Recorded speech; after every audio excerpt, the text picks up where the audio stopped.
안녕하세요, 축진먹입니다. 유로 코파가 끝나고 각 클럽 팀들은 시즌을 앞두고 있습니다. 토트넘이 프리시즌에서 5대1 대승을 거뒀는데요. 근데 뭐 프리시즌은 사실 결과가 중요한 건 아닙니다. 기존에 있던 선수들 컨디션 확인하고 지난 시즌에 부상으로 못 뛰었던 선수들 한번 보고 그리고 유스나 새로 영입된 선수들 보는 맛이 있죠. 전반엔 주전 선수들이 주로 나왔고 후반에는 새로운 선수들, 유스들이 많이 나왔습니다. 그렇게 나눠서 한번 말씀드려 보도록 하겠습니다. 먼저 토트넘 센터백은 스킵과 그레이라는 신선한 조합으로 나왔습니다. 스킵은 원래 수비형 미드필더, 그레이도 수비형 미드필더와 우풀백이 가능한 자원으로 데려왔는데요. 오늘은 센터백으로 출전했습니다. 그리고 왼쪽 풀백에 돈리라는 선수가 있는데 이 선수가 원래 유스레벨에서는 공격수 내지는 공격형 미드필더로 뛰는 선수입니다. 그런데 프리시즌에 계속 왼쪽 풀백으로 실험을 하고 있죠. 아마 주발이 왼발잡이라서 이쪽에 한번 사용해보는 것 같습니다. 그리고 지난 시즌 초반에 큰 부상을 당했던 솔로몬이 이번 경기 선발 라인업에 포함이 되었습니다. 그럼 경기는 어땠는지 한번 보겠습니다. 토트넘은 역시 오늘도 양쪽 풀백을 안쪽으로 넣어서 썼고요. 왼쪽 풀백 돈리와 오른쪽 풀백 포로가 지금 거의 중앙 미드필더처럼 위치해 있는 장면입니다. 그리고 비수마가 센터백 바로 앞쪽으로 내려가서 빌드업을 도와주고 있죠. 저는 왼쪽 측면에서의 유기적인 움직임이 좀 신선했는데요. 스킵이 솔로몬에게 공을 내준 순간에 상대 수비가 끌려 나옵니다. 그때 가운데에 있던 왼쪽 풀백 돈리가 하프 스페이스 쪽으로 뛰어가죠. 그리고 솔로몬이 여기에 패스를 줍니다. 돈리가 2005년생 어린 선수인데 원래부터 공격 쪽에 있던 선수라서 이런 공격적인 움직임은 잘 소화하는 것 같습니다. 뭐 우도기가 나왔을 때도 왼쪽 풀백이라기보다는 왼쪽 공격수 같은 움직임으로 플레이했기 때문에 원래 공격 쪽 선수인 돈리를 왼쪽 풀백에 기용한 건 괜찮은 선택이었던 것 같습니다. 또 토트넘이 시즌 중에 많이 했던 전방 압박이나 역압박, 그런 높은 강도의 압박은 이번 경기에서도 있었고요. 지금도 토트넘이 공을 뺏기자마자 존슨이 엄청 위에서부터 내려오면서 공을 끊어주는 모습입니다. 다른 선수는 그렇다 치는데 저는 전반전에는 계속 돈리라는 선수에게 눈이 갔습니다. 지금도 패스가 솔로몬 쪽으로 들어가는 순간에 돈리가 하프 스페이스로 뛰어들어갑니다. 그리고 안쪽으로 패스. 뭐 수비에게 막히긴 했지만 기본적으로 우도기가 하던 움직임을 잘 해주고 있는 돈리였습니다. 그러다가 토트넘은 선제골이 터졌는데요. 그 선제골의 장면이 아주 아름다웠습니다. 메디슨이 클루셉스키에게 공을 주고 2대1 패스를 받으러 하프 스페이스 쪽으로 뛰어갑니다. 클루셉스키가 뒷발로 잘 돌려줬죠. 그리고 메디슨이 여기서 공을 잡는 순간에 존슨이 공간 쪽으로 뛰어들어갑니다. 여기서 존슨의 눈치가 아주 좋았습니다. 그리고 메디슨의 낮은 크로스, 존슨이 발만 돌려서 득점. 지난 시즌에서도 베르너, 존슨이 이런 득점 장면을 많이 만들었죠. 존슨이 이렇게 컷백 받는 위치에 움직이는 건 아주 잘 합니다. 그리고 이렇게 골대가 가까울 때는 어느 정도 득점력도 있고요. 어쨌든 이렇게 1대0을 만들었던 토트넘이고요. 기존 주전 선수들의 컨디션 자체는 나빠 보이지 않았습니다. 또 센터백으로 나온 아치그레이가 있었는데 아치그레이는 오늘은 특별한 걸 보여줬다기보다는 안전하게 기본만 딱딱 하는 느낌이었습니다. 가까운 거리에 이렇게 패스 주고 토트넘 선수들이 공 잃으면 리커버리 해주고 그런 식으로 플레이했죠. 아무래도 자기 포지션이 아니고 센터백이라서 막 눈에 띈다 이런 건 아니었습니다. 또 토트넘은 오늘 3자 움직임을 보여줬는데요. 손흥민이 메디슨에게 공을 주고 메디슨이 클루셉스키에게, 그때 손흥민이 뒤에 생긴 빈 공간으로 뛰어들어갑니다. 그리고 클루셉스키가 뛰어들어가는 손흥민 보고 패스를 넣어주고요. 손흥민이 이 공을 왼발로 슈팅해보지만 골키퍼가 잘 막아냅니다. 이 장면에서 느낀 건 클루셉스키도 오른쪽 측면에 국한돼 있기보다는 가운데서 플레이할 때 좋은 모습이 많이 나왔습니다. 시즌 중에는 어떻게 할지 모르겠는데 메디슨과 클루셉스키를 동시에 기용하는 것도 괜찮다는 생각이 들었던 장면이었습니다. 후반전에는 토트넘이 선수 11명 전부를 바꿔서 나왔습니다. 많이 생소할 선수들도 있어서 간단히 한번 설명드리면 랭크셔, 무어,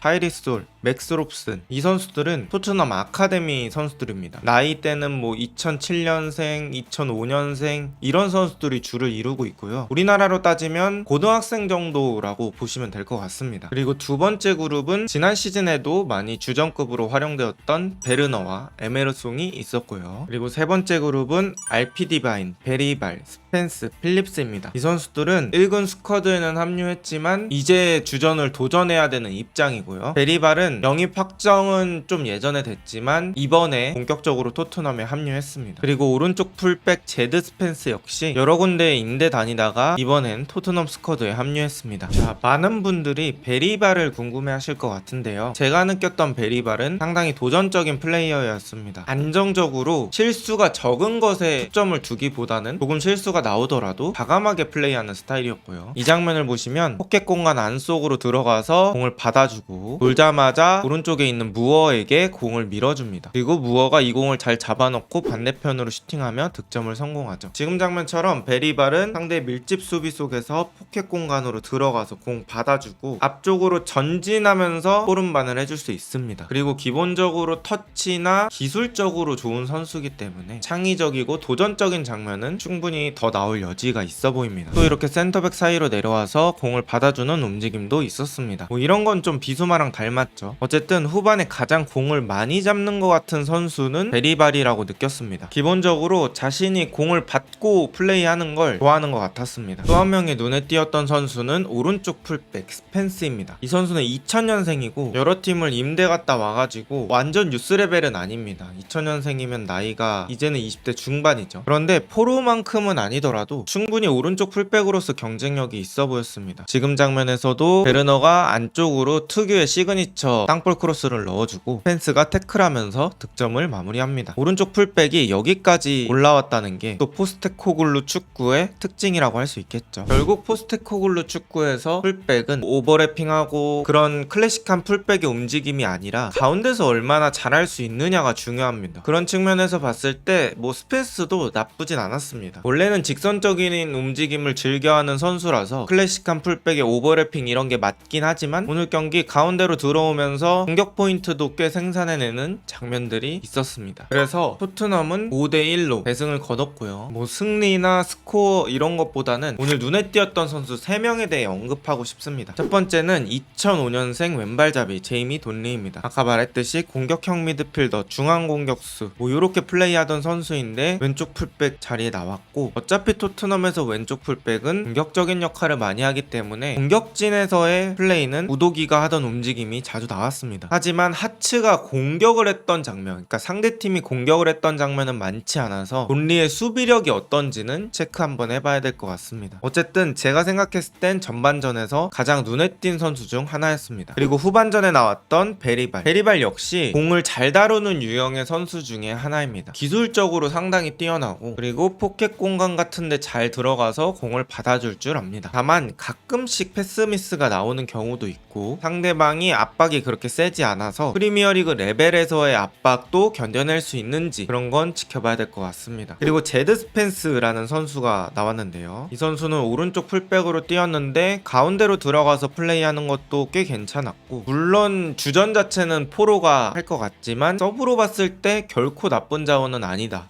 라고 느꼈습니다. 또 포로와 다르게 직선적인 움직임이라는 또 다른 옵션을 가지고 있기도 하고요. 자, 이렇게 토트넘 프리시즌 첫 경기를 보면서 기존 선수들도 잘 확인했고 지난 시즌에 잘 안 나왔던 선수들 내지는 새로운 선수들을 확인하는 기회가 될 수 있었던 것 같습니다. 과연 토트넘이 이번 시즌에 어떤 선수들을 새로 합류시킬지 그리고 어떤 선수가 또 다른 주전으로 탄생할지 궁금합니다. 여러분의 생각은 어떠신가요? 오늘 영상은 여기까지입니다. 좋은 하루 되세요.